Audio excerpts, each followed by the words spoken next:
नमस्कार। Big breaking में आप सभी का स्वागत करता हूं, इस्तकबाल करता हूं। दोस्तों, एक बड़ी खबर आप लोगों तक पहुंचाने आया हूं और रात के 11 बज रहे हैं और इस वक्त जो खबर है वो बहुत महत्वपूर्ण इसलिए क्योंकि देश के उपराष्ट्रपति जगदीप धनखड़ ने इस्तीफा दे दिया है। जी हां, बिल्कुल सही आप सुन रहे हैं। देश के उपराष्ट्रपति और राज्यसभा में सभापति, आप जानते हैं कि जो देश का उपराष्ट्रपति होता है वही राज्यसभा में सभापति भी होता है। तो जगदीप धनखड़ आज दिन भर राज्यसभा की कार्रवाई को संचालित कर रहे थे, लेकिन शाम होते होते 10 बजे के लगभग उन्होंने इस्तीफा दे दिया। आखिर क्यों इस्तीफा दिया है जगदीप धनखड़ ने, ये जानने समझने की हम कोशिश करेंगे। इस बिग ब्रेकिंग में आप तक हम पहुंचाएंगे कि आखिर क्यों जगदीप धनखड़ ने, देश के उपराष्ट्रपति ने अचानक इस्तीफा दे दिया, जिनको कहा जा रहा था कि नरेंद्र मोदी के चहेते हैं और वो शायद अगले राष्ट्रपति बनना चाहते हैं, लेकिन राष्ट्रपति बनना तो दूर, उपराष्ट्रपति का कार्यकाल भी उन्होंने पूरा आखिर क्यों नहीं किया। 2022 में उन्होंने मार्गरेट अल्वा को, आप जानते हैं मार्गरेट अल्वा को उन्होंने हराया था, विपक्ष की जो कैंडिडेट थी उनको हराया था और जबरदस्त वोटों के साथ ये जीते थे। और उसके बाद आखिर अचानक आज आनन फानन में उनका स्वास्थ्य कारणों से इस्तीफा क्यों आ गया। उन्होंने अपने इस्तीफे में लिखा है कि मैं स्वास्थ्य कारणों से इस्तीफा दे रहा हूं। स्वास्थ्य का यानी हेल्थ का जो वजह बताई है। उसके अलावा उन्होंने साफ साफ यह भी कहा है कि संविधान के का जो आर्टिकल 67A है उसके तहत, उस रूल के हिसाब से मैं इस्तीफा दे रहा हूं। रूल 67A के हिसाब से मैं इस्तीफा दे रहा हूं। ये सारे आखिर अचानक क्यों हो गया जगदीप धनखड़ का इस्तीफा, यह हम जानने की कोशिश करेंगे। असली वजह क्या है यह हम बताएंगे। उपराष्ट्रपति जगदीप धनखड़ के इस्तीफे की असली वजह यह भी हम आपको बताएंगे। लेकिन आज दिन भर आखिर हुआ क्या था और शाम होते होते क्यों इस्तीफा देना पड़ गया जगदीप धनखड़ को। क्या यहां कोई अनबन हो गई, कोई खटपट हो गई, ये सारी चीजें हम जानने की कोशिश करेंगे। आप जो साथी बाद में जुड़े हैं, आप सबको एक बार फिर बता दूं कि देश के उपराष्ट्रपति जगदीप धनखड़ ने इस्तीफा दे दिया है। जगदीप धनखड़ के बारे में कहा जा रहा था, आप देखते थे कि बहुत वो नरेंद्र मोदी के सामने भी आधे झुके हुए नजर आते थे और इसको लेकर भी और अपने विचारों और बयानों, इन दोनों के लिए बहुत जाने जाते थे। लेकिन यहां और उनकी बातें जो थी कई लोगों को नागवार गुजरती थी। कई बातें उनकी ऐसी होती थी जो लगता था कि वो पद की गरिमा के खिलाफ है, लेकिन फिर भी वो इस पद पर यानी उपराष्ट्रपति के पद पर बने हुए थे और आज अचानक उनका इस्तीफा, ये क्या मायने रखता है। हमारे साथ कुछ साथी जुड़ेंगे, उनसे भी आपका परिचय रूबरू तो आप हैं ही, उनसे करवाऊंगा। और साथ साथ ये भी कि आखिर देखिए यहां पर क्या लिख रहे हैं राष्ट्रपति, उपराष्ट्रपति जगदीप धनखड़ लिख रहे हैं, रेस्पेक्टेड राष्ट्रपति जी, स्वास्थ्य देखभाल को प्राथमिकता देने और चिकित्सीय सलाह का पालन करने के लिए मैं संविधान के अनुच्छेद 67A के अनुसार तत्काल प्रभाव से भारत के उपराष्ट्रपति के पद से इस्तीफा देता हूं और मैं भारत के महामहिम माननीय राष्ट्रपति के प्रति उनके अटूट समर्थन और मेरे कार्यकाल के दौरान बनाए गए सुखद और अद्भुत कार्य संबंध के लिए अपनी गहरी कृतज्ञता व्यक्त करता हूं। ये पहला पैराग्राफ। उसके बाद लिखते हैं जगदीप धनखड़ कि मैं माननीय प्रधानमंत्री जी और उनकी सम्मानित मंत्री परिषद के प्रति अपनी गहरी कृतज्ञता व्यक्त करता हूं। प्रधानमंत्री जी का सहयोग और समर्थन अमूल्य रहा है और मैंने अपने कार्यकाल के दौरान उनसे बहुत कुछ सीखा है। सभी माननीय संसद सदस्यों से मुझे जो गर्मजोशी, विश्वास और स्नेह मिला है वो सदैव मेरी स्मृति में रहेगा। उसके आगे लिखते हैं जगदीप धनखड़ की चिट्ठी, बहुत इंपॉर्टेंट लंबी सी चिट्ठी लिखते हैं, मैं हमारे महान लोकतंत्र के उपराष्ट्रपति के रूप में प्राप्त अमूल्य अनुभवों और अंतर्दृष्टि के लिए बहुत आभारी हूं। इस महत्वपूर्ण अवधि के दौरान भारत की उल्लेखनीय आर्थिक प्रगति और अभूतपूर्व घातीय विकास को देखना और उसमें भाग लेना मेरे लिए सौभाग्य और संतोष की बात रही है। हमारे राष्ट्र के इतिहास में इस परिवर्तनकारी युग में सेवा करना मेरे लिए एक सच्चा सम्मान रहा है। ये लिख रहे हैं जगदीप धनखड़। जगदीप धनखड़ इसके आगे लिख रहे हैं, इस प्रतिष्ठित पद को छोड़ते हुए मैं भारत के वैश्विक उत्थान और अभूतपूर्व उपलब्धियों पर गर्व महसूस कर रहा हूं तथा उसके उज्जवल भविष्य के प्रति अटूट विश्वास रखता हूं। गहरे सम्मान और कृतज्ञता के साथ जगदीप धनखड़। जब जगदीप धनखड़ का ये खत जो है, उनकी ये चिट्ठी और ये इस्तीफानामा कह लें, ये इस्तीफानामा क्या मायने रखता है, ये आखिर जगदीप धनखड़ ने इस्तीफा क्यों दिया है, रात के 11 बजे हम ये बातें आप तक क्यों पहुंचा रहे हैं, ये आप समझिए। इसकी गहराई में जाने की जरूरत है। क्या भारत में और खासकर जो नरेंद्र मोदी की सरकार है उसके ऊपर कोई संकट है, यह भी यहां जानने की हम कोशिश करेंगे। क्या नरेंद्र मोदी की सरकार इसके साथ साथ संकट में है? हमारे दो साथी मौजूद हैं यहां पर, प्रशांत टंडन जी और समीरात्मज मिश्र जी। दोनों के नाम को जरा चेंज कर लीजिए। बहुत बहुत शुक्रिया आप दोनों का देर रात जुड़ने के लिए, और आप तमाम दोस्त साथी शुभचिंतक, आप सबका भी शुक्रिया जो बाद में जुड़े हैं और जो जुड़ चुके हैं, जुड़ने वाले हैं, आप सबका भी शुक्रिया। समीर जी और प्रशांत जी आप हमारे साथ बने हुए। प्रशांत जी, हम इस कार्यक्रम में बताने जा रहे हैं कि आखिर इस्तीफा क्यों हुआ, यह बताएंगे, और ये आप बताएंगे, समीर जी बताएंगे, मैं बताऊंगा और हमारे तमाम साथी। आखिर ये इस्तीफा क्यों, लेकिन इस्तीफा का कारण जाने उससे पहले दिन भर के घटनाक्रम पर एक पहली आपकी निगाह, क्या कुछ, कैसे आप कैसे देख रहे हैं कि ये इस्तीफा और ये इस नौबत तक आ गया मामला कि इस्तीफा देना पड़ा? स्वास्थ्य कारण तो एक बहाना होता है, कारण कोई और होगा, ये भी हम जानते हैं। लेकिन सुबह ये देखिए, ये जो हम लोग विजुअल देख रहे हैं, इस विजुअल में जगदीप धनखड़ साहब हैं, और शाम तक जगदीप धनखड़ साहब कहीं भी ऐसे नजर नहीं आ रहे थे कि वो खिन्न हैं और निराश हैं, उदास हैं। लेकिन आखिर 10 बजते बजते इस्तीफा क्यों? प्रशांत जी। पहली बात की बहुत बड़ी घटना है ये, और भारत के लोकतांत्रिक इतिहास में, भारत के इतिहास में पहला इस्तीफा है उपराष्ट्रपति का। 75 साल में अभी तक किसी उपराष्ट्रपति ने कभी इस्तीफा नहीं दिया। जी, बीबी गिरी ने इस्तीफा दिया था, लेकिन उनको राष्ट्रपति का चुनाव लड़ना था, इसलिए वो उपराष्ट्रपति थे। वो अपना कार्यकाल, 2 ऐसे उपराष्ट्रपति हुए, एक कृष्णकांत हुए और जो 97 में, और दूसरे बीबी गिरी हुए। बीबी गिरी को राष्ट्रपति के पद का चुनाव लड़ना था, इसलिए उन्होंने इस्तीफा दिया था। और कृष्णकांत चूंकि उनकी डेथ हो गई थी, उनका निधन हो गया था, इसलिए वो कार्यकाल पूरा नहीं कर पाए थे। लेकिन प्रशांत टंडन जी, आप सही कह रहे हैं कि भारत के 75 साल के इतिहास में, आजाद भारत के इतिहास में, यह पहला मौका है जब किसी उपराष्ट्रपति ने इस्तीफा दिया है और अपने कार्यकाल को छोड़ते हुए, भले स्वास्थ्य कारण बता रहे हो, लेकिन इस्तीफा दिया। प्रशांत जी। और संसद मानसून सत्र के पहले ही दिन संसद सेशन में है और इस्तीफा हो गया, बहुत बड़ी बात है राजीव जी।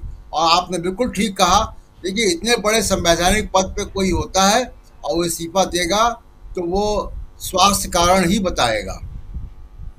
हम उसको फेस वैल्यू पे भी लें कि जगदीप धनखड़ जी को स्वास्थ्य संबंधी समस्याएं थी, उनको स्टंट भी लगा था, उनकी सर्जरी, माइनर सर्जरी भी हुई हार्ट की, इसी साल हुई है। लेकिन उसके बाद भी उनके कई दौरे हुए, दिल्ली के बाहर भी कार्यक्रमों में जाते थे वो।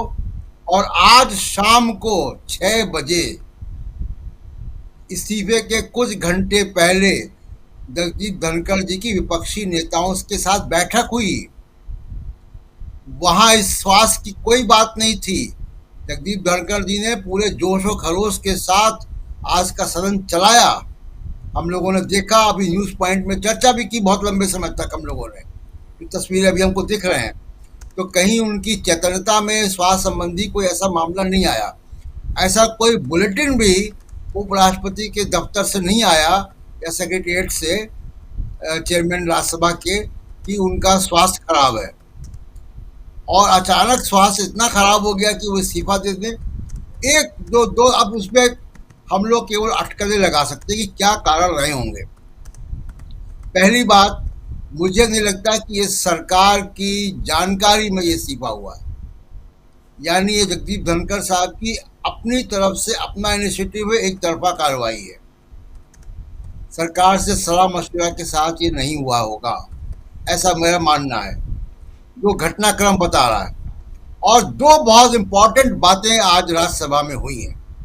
एक, जिसकी तस्वीर आप दिखा रहे हैं, जब जेपी नड्डा ये कह रहे हैं कि nothing will go on record, आपने इस बात को रेखांकित भी किया न्यूज पॉइंट में जी। जो बात शेयर को कहनी चाहिए वो जेपी नड्डा कह रहे थे। दूसरी बात, हम वो बाइट भी सुना देंगे अभी, जब लोकसभा चल नहीं पाई और राज्यसभा में नेता प्रतिपक्ष खड़गे साहब ने पूरा जो ऑपरेशन सिंदूर है उसके बारे में चर्चा कर डाली। यहां तक कह दिया कि ट्रंप ने सीज फायर 24 बार अनाउंस कर दिया और आतंकवादी पकड़े नहीं गए। सरकार की तरफ से इसमें कुछ नहीं आया और नेता प्रतिपक्ष ने पूरा वहां पे खोल के रख दिया सरकार को जी। और ये जगदीप धनखड़ जी ने उनको अलाउ किया बोलने को। ये एक कारण हो सकता है कि कुछ इस पे खलबली मची हो।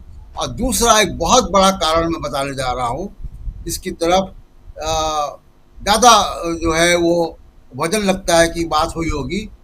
आज दोनों सदनों में जस्टिस यशवंत वर्मा को लेकर इम्पीचमेंट मोशन गया, लोकसभा की कार्रवाई नहीं चली। लोकसभा में जो इम्पीचमेंट मोशन गया यानी उनको अपने पद से हटाने के लिए जी प्रशांत जी आप ये बहुत महत्वपूर्ण बात आप बताइएगा, लेकिन उससे पहले जरा बता दूं कि जगदीप धनखड़ साहब, और एक छोटा सा कमेंट समीर जी से भी लेंगे, और बहुत इंपॉर्टेंट बात जो आप बताने जा रहे हैं थोड़ा सा उसको रोकता हूं। बहुत इंपॉर्टेंट बात मैं समझ रहा हूं कि कितना इंपॉर्टेंट है, क्योंकि असली वजह शायद वहां तक हम पहुंच पाए। लेकिन जगदीप धनखड़ जो है ये देश के 14वें उपराष्ट्रपति थे। अब उपराष्ट्रपति थे कहेंगे क्योंकि इस्तीफा दे चुके हैं, और 14वें उपराष्ट्रपति के रूप में उन्होंने 2022 में शपथ ली थी। 6 अगस्त 2022 को वो उपराष्ट्रपति चुने गए, और उसके बाद उन्होंने मार्गरेट अल्वा को उस समय हराया था। 725 वोटों में से कुल उनको 528 वोट मिले थे। मार्गरेट अल्वा को सिर्फ 182 वोट मिल पाया था। 182 वोट ही मिले थे उस समय मार्गरेट अल्वा को, और जगदीप धनखड़ बम्पर वोटों से, बम्पर जीत के साथ आए थे। 18 मई 1951 को जन्मे जगदीप धनखड़ साहब का करियर जो है वो पूरा का पूरा कैसे आगे बढ़ा है वो सब कुछ। लेकिन जरा ये सब कुछ 1951 के पैदाइश, और इन्होंने आज़ाद भारत में ये पैदा हुए। आज देखिए, आज भारत के इस अगर संवैधानिक पदों पे बैठे हुए 3 उच्च पदों पे बैठे हुए लोगों को आप देखिए, चाहे वो राष्ट्रपति हो, उपराष्ट्रपति जो आउटगोइंग आप कह सकते हैं, और साथ में देश के प्रधानमंत्री, तीनों आज़ाद भारत में पैदा हुए।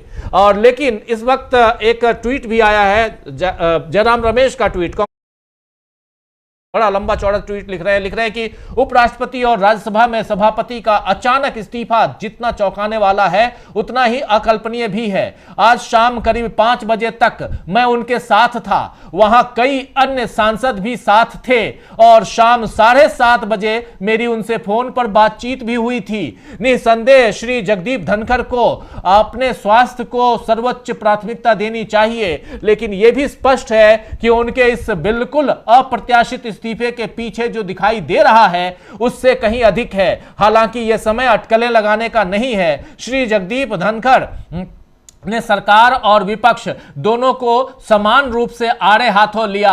उन्होंने कल दोपहर 1 बजे बिजनेस एडवाइजरी कमेटी की बैठक बुलाई थी और न्यायपालिका से जुड़े कुछ महत्वपूर्ण घोषणा करने वाले थे। न्यायपालिका से जुड़े कुछ महत्वपूर्ण घोषणा करने वाले थे, ये अंडरलाइन करके रखिए। उन्होंने कल दोपहर 1 बजे बिजनेस एडवाइजरी कमेटी की बैठक बुलाई थी और न्यायपालिका से जुड़े कुछ महत्वपूर्ण घोषणा करने वाले थे। हम उनके अच्छे स्वास्थ्य की कामना करते हैं और उनसे आग्रह करते हैं कि वे अपने निर्णय पर पुनर्विचार करें। हम प्रधानमंत्री से भी अपेक्षा करते हैं कि वे श्री जगदीप धनखड़ को अपना मन बदलने के लिए राजी करें। यह देश हित में होगा। विशेष रूप से कृषक समुदाय के लिए यह एक बड़ी राहत होगी अगर वो इस्तीफा वापस ले लेते हैं तो। एक छोटा सा कमेंट पहले समीर जी, फिर प्रशांत जी, जो आप कह रहे थे जिस साइड जा रहे थे वही वहां अंडरलाइन करने के लिए मैं बोला हूं, रोक के रखा हूं। बिजनेस एडवाइजरी कमेटी, इसलिए थोड़ा रोक के रखा हूं आपको। समीर जी, आपका टेक इस पे, आखिर इस्तीफा दे ही दिया जगदीप धनखड़ ने, क्या कहेंगे? जी राजीव जी, बिल्कुल इस्तीफा दे दिया है और बहुत सारी बातें अभी प्रशांत जी कह रहे थे, बहुत जिस बात पर वो रुके हुए हैं मैं उसको कंटिन्यू नहीं करूंगा क्योंकि अब प्रशांत जी उसको बेहतर तरीके से बताएंगे। लेकिन बहुत बड़ी वजह उसको कहा जा रहा है। और लेकिन जिस तरीके से ये एक ऐतिहासिक क्षण है, उपराष्ट्रपति का सेशन के पहले दिन अचानक इस्तीफा दे देना, कल उनको बिजनेस एडवाइजरी कमेटी की बैठक बुला रखी है, यानी कुल मिलाकर किसी तरीके से ये पहले से उनकी प्लानिंग नहीं है, ये अचानक की प्लानिंग है। उस अचानक की प्लानिंग में जेपी नड्डा के आज के बयान को भी, जो एक ऐतिहासिक बयान उन्होंने दिया, हालांकि ये नकारात्मक सेंस में ऐतिहासिक है, जो उनका टोन था और ये भाषा, ये शब्दावली, ये सिर्फ और सिर्फ चेयर की होती है, यानी वो सभापति कह सकता है या फिर लोकसभा अध्यक्ष, किसी भी मेंबर को ये कहने का अधिकार नहीं है, यहां तक कि प्रधानमंत्री को भी, कि जो मैं कहूंगा वही रिकॉर्ड पर जाएगा। ये बात निश्चित तौर पर बहुत आहत करने वाली थी उस समय, क्योंकि चेयर पर सभापति ही थे, यानी जगदीप धनखड़ ही थे। कुछ नहीं बोल पाए, क्यों नहीं बोल पाए उसका कारण मुझे नहीं पता है, लेकिन उनको तुरंत उस पर आक्षेप करना था, ऑब्जेक्शन करना था, उन्होंने नहीं किया। उसको लेकर बाद में क्या बातें हुई, क्योंकि ये तो बहुत बड़ा एक्शनेबल काम उन्होंने किया था। उसके बाद जिस तरीके से ये जस्टिस वर्मा वाला मामला है, ये भी, और दूसरे सुप्रीम कोर्ट को लेकर जगदीप धनखड़ ने जो तमाम टिप्पणियां की थी, उनसे भी काफी ज्यादा वो, चाहे पार्टी हो, असहज कहीं ना कहीं महसूस कर रही थी। हालांकि सुप्रीम कोर्ट को लेकर बहुत सारे उनके मेंबर्स ने किस तरह की बातें कही हैं, तो पार्टी तो असहज नहीं हुई, जगदीप धनखड़ के कहने से क्या असहज होगी, लेकिन ये सारे मुद्दे भी उसके पीछे कारण बन सकते हैं। लेकिन एक बात है कि जिन कारणों का हवाला जगदीप धनखड़ दे रहे हैं, वो कारण तो कतई नहीं समझ में आ रहा है, क्योंकि आज जिस तरह से उन्होंने सदन का संचालन किया, पिछले कुछ समय एक आध दो बार तबीयत उनकी अचानक खराब हुई थी, वो सही बात है, लेकिन आज जिस तरह से संचालन कर रहे थे और सारा काम उन्होंने किया, जैसा आप जयराम रमेश बता रहे हैं कि 7:30 बजे तक वो लोग उनके पास बैठे हुए हैं, तो ये सारी चीजें स्वास्थ्य कारणों को नहीं बता रही हैं कि उसकी वजह से उनको इस्तीफा देना पड़ गया होगा। ये बड़े अब राजनीतिक एक संकट की ओर यह हट है। एक बात यहां पर और गौर करने वाली बात है, 74 साल के अब जगदीप धनखड़ साहब भी हो रहे हैं, उनको अब ये भी उम्मीद रही होगी कि राष्ट्रपति उनको अब सरकार बनाने नहीं जा रही है, कम से कम प्रधानमंत्री नरेंद्र मोदी का रिजीम बनने की उन्होंने बड़ी कोशिशें की, बहुत अपमान भी उन्होंने झेला विपक्षी नेताओं ने। आज तक मुझे ये भी लगता है कि किसी उपराष्ट्रपति का इतना ज्यादा अपमान नहीं हुआ होगा। इम्पीचमेंट मोशन लाने की पूरी तैयारी की गई, ये सारी चीजें वो क्यों झेल रहे थे, इसके पीछे यही एक कारण बताया जा रहा था कि शायद उनको राष्ट्रपति पद का लालच हो या कोई और हो। बहरहाल जो भी कारण रहे हो, लेकिन इसका मतलब यह है कि इन सारी चीजों से उठकर कोई ऐसी घटना हुई है या कुछ ऐसा क्षण आया है जिसने उनको इतना आहत किया कि उन्होंने इस्तीफा दे दिया। जी बिल्कुल, बिल्कुल। उनका कार्यकाल अभी 2 साल कार्यकाल था, बचा हुआ, और आखिर क्यों इस्तीफा देना पड़ा यहाँ जगदीप धनखड़ को, वो हम समझेंगे। लेकिन उनसे पहले अभी आपने देख लिया, जयराम रमेश कांग्रेस के सांसद राज्यसभा में हैं, और उन्होंने जो बातें लिखी हैं साफ साफ कि 7:30 बजे शाम को 6 बजे तक उनके साथ थे, 7:30 बजे फोन पर बात होती है कल के बिजनेस एडवाइजरी कमेटी की बैठक, और उसमें न्यायपालिका यानी सुप्रीम कोर्ट या कोर्ट को लेकर वह एक बड़ी घोषणा करने वाले थे जगदीप धनखड़, लेकिन उससे पहले वो इस्तीफा दे देते हैं। क्या कारण हो सकता है? शकील अख्तर जी भी जुड़ गए हमारे साथ, प्रशांत टंडन जी मंद मंद मुस्कुरा रहे हैं, उनके पास भी आऊंगा।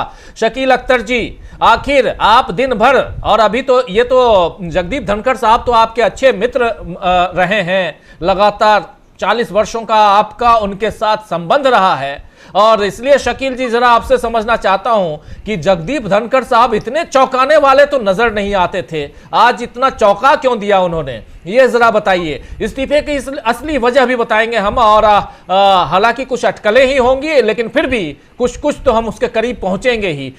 शकील जी आपके पास। देखिए राजीव जी, ये जो आज का पूरा घटनाक्रम है वो ये बताता कि मोदी जी का जो शिकंजा है वो कमजोर पड़ रहा है। ये एक बहुत ही लार्जर बात है, और इस लार्जर बात का सबसे महत्वपूर्ण पहलू ये है कि धनखड़ जी ने अपने इस्तीफे का खुद अनाउंसमेंट किया। मोदी के राज में संभव नहीं था। अगर स्वास्थ्य कारणों से भी इस्तीफा दिया तो उसको मोदी जी या अमित शाह या किसी दूसरे माध्यम से बताया जाता, लेकिन शाम को 5 बजे तक वो लोगों से मिलते रहे। लोगों से मतलब सभा के मेंबरों से मिलते रहे, कांग्रेस के नेताओं से मिलते रहे, और जब हमारा प्रोग्राम खत्म हुआ 8:30 बजे, उसके कुछ सेकंड बाद ही 8:30 बजे के बाद उनका ट्वीट आ गया। ट्वीट के जरिए इस्तीफा देना अपने आप में ये बताता है कि ये एक बहुत बड़ा रहस्य है। वो रहस्य क्या हो सकता है, इसका कुछ कुछ अनुमान है। देखिए, धनखड़ जी जो है उनकी एक लंबी यात्रा रही है संघर्ष की। सहमति असहमति सब अलग चीजें होती हैं, राजनीति में किसी के साथ भी हो सकती है, लेकिन उन्होंने एक वकील के तौर पे, एक सफल वकील के तौर पे जयपुर में काम शुरू किया। बार एसोसिएशन के अध्यक्ष बने जयपुर के, और बड़े सफल अध्यक्ष रहे। उसके बाद 1989 झुंझुनू से जनता दल के टिकट पे चुनाव लड़े। सीकर से चुनाव लड़ रहे थे देवीलाल, जो उनके मेंटर थे। झुंझुनू बिल्कुल पास से लगा हुआ जिला है, दोनों कॉन्स्टिट्यूंसी जाट बहुल हैं। धनखड़ जी लड़ रहे थे, हम कवर करने के लिए वहीं थे। तो इतना कॉन्फिडेंस था धनखड़ जी को, तो हमसे कहते थे कि झुंझुनू आने की जरूरत नहीं है जी। भैरव सिंह जी भी यही कहते थे, कह रहे आप सीकर में देखिए, सीकर में हमारे जो नेता हैं उनको जरा देखिए आप कि उनका चुनाव कैसा चल रहा है, देवीलाल का। तो उसके बाद वो फिर मंत्री बने वीपी सिंह की सरकार में, फिर कांग्रेस में आए, फिर बीजेपी में आए, और फिर पश्चिम बंगाल जैसे राज्य के राज्यपाल रहते हुए ममता बनर्जी से बड़ी कड़ी लड़ाई लड़ी उन्होंने इस्तीफा नहीं दिया, कभी पीछे नहीं हटे वो। और यहाँ पे आके उपराष्ट्रपति के बाद भी आपने देखा कि किस तरह। तो ये जो है एक गहरी बात है ये, कि जिसमें मान सम्मान की बात भी है, जिसमें कोई बहुत ही बड़ी चोट पहुंचाने वाली बात भी है, जिसे बर्दाश्त करना किसी भी व्यक्ति के लिए बहुत मुश्किल होता है। जो बीजेपी के काम करने का तरीका है, संघ के काम करने का तरीका है, और ख़ास तौर से मोदी और अमित शाह के काम करने का तरीका है। अभी ये कहा जा रहा है कि साहब इससे पहले भी उपराष्ट्रपति इस्तीफा दे चुके हैं, ऐसा नहीं है। 2 बार इस्तीफे हुए इससे पहले। वीवी गिरी ने दिया था मगर राष्ट्रपति बनने के लिए, वेंकट रमन ने दिया था मगर राष्ट्रपति बनने के लिए। इस तरह पद से छोड़कर अलग होने वाले ये भारत के 75 साल के इतिहास में पहले उपराष्ट्रपति हैं। हाँ, इससे पहले एक उपराष्ट्रपति का इस्तीफा होने, लेकिन हुआ नहीं, वो भी राजस्थान के शेखावत। 2004 में उनकी सरकार चली गई, उनकी मतलब वाजपेयी की। उपराष्ट्रपति थे भैरव सिंह शेखावत। उस वक्त उन्होंने बहुत ही अपने निकट के लोगों से ये कहा था, संघ के लिए बहुत कड़े शब्दों का प्रयोग करते हुए, कि मुझे इस्तीफा अब दे देना चाहिए। लेकिन फिर उनको समझाया गया कि इस्तीफा देने से कुछ समय के लिए सुर्खियां मिलेंगी, और लेकिन ये बताइए शकील जी, वो तो चलिए, लेकिन ये बताइए कि आखिर इन्होंने इस्तीफा क्यों दिया?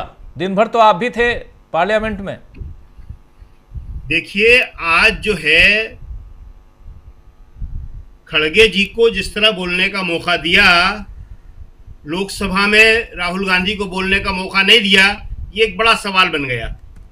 खड़गे जी ने करीब करीब अपनी पूरी बात करी, और आप भी देख रहे थे, आप भी उस प्रोग्राम को चला रहे थे वहां पे, कि बड़े आराम से खड़गे जी बात कर रहे थे और धनखड़ जी उनको बोलने का पूरा मौका दे रहे थे। जब उनकी बात करीब करीब पूरी हो गई, तब नड्डा जी को, सदन के नेता को बोलने का मौका दिया, और उसके बाद नड्डा जी ने जिस तरह से बिहेव किया, तो बात बहुत चुभने वाली थी। वो सदन के सभापति की तरह बोल रहे थे कि मैं जो कहूंगा वही रिकॉर्ड में जाएगा और कुछ रिकॉर्ड में नहीं जाएगा। तो ये जो बात थी, nothing will go on record, ये नड्डा जी बोल रहे हैं धनखड़ के सामने। हमने पहले एक बात कही, उसको जरा हम अपने दर्शकों को बताया, ध्यान में रखें कि धनखड़ एक बहुत सफल वकील थे। अभी पिछले दिनों जब से पश्चिम बंगाल के राज्यपाल रहे, यहाँ उपराष्ट्रपति रहे, उनके बारे में बहुत कुछ कहा जाता है और उनकी एक छवि और बहुत कुछ बन चुका है। लेकिन उनकी वकालत जो है वो सुप्रीम कोर्ट के लोग जानते हैं, या जो लोग वकालत को जानते हैं, कि उनकी वकालत एक बहुत ऊंचे पैमाने की वकालत रही है। तो ये बर्दाश्त करना किसी के लिए भी बहुत मुश्किल है कि उसके कार्य क्षेत्र में कोई दूसरा दखल दे। Nothing will go on record, और उससे भी आगे की बात, ओनली व्हाट आई से विल गो ऑन रिकॉर्ड। ये कोई कैसे कह सकता है? और उसके बाद जो है, कल उन्होंने 1 बजे मीटिंग बुलाई थी बिजनेस एडवाइजरी कमेटी की। अभी जो सूत्रों के हिसाब से खबर चला रहा है कि 9 घंटे राज्यसभा को दे दिए हैं, वहां बहस होगी। वो वहां पे इस बहस को करवाने का शेड्यूल देने वाले थे। मोदी जी इस तरह से चाहते नहीं थे। वो तो कल जा रहे हैं, परसों जा रहे हैं विदेश, और उससे पहले यहां राज्यसभा में बहस की शुरुआत हो जाए, तो ये उनके लिए मुमकिन नहीं था। तो ये अभी कहानी आएगी, थोड़ा सा हमें और इंतजार करना पड़ेगा, क्योंकि हम अपने दर्शकों को वही बात बताएंगे जो बहुत पुख्ता होगी। और शायद ऐसा भी हो सकता है कि वो किसी और के पास नहीं हो, सिर्फ आपके पास हो। वो बात भी हम बताने की स्थिति में हो सकते हैं, लेकिन अभी चूंकि मामला ऐसा है। जी बिल्कुल बिल्कुल एक्सक्लूसिव बताएंगे हम, जैसा शकील जी कह रहे हैं। लेकिन प्रशांत टंडन जी, आपके पास आना चाहता हूं। प्रशांत जी, आप कुछ और बात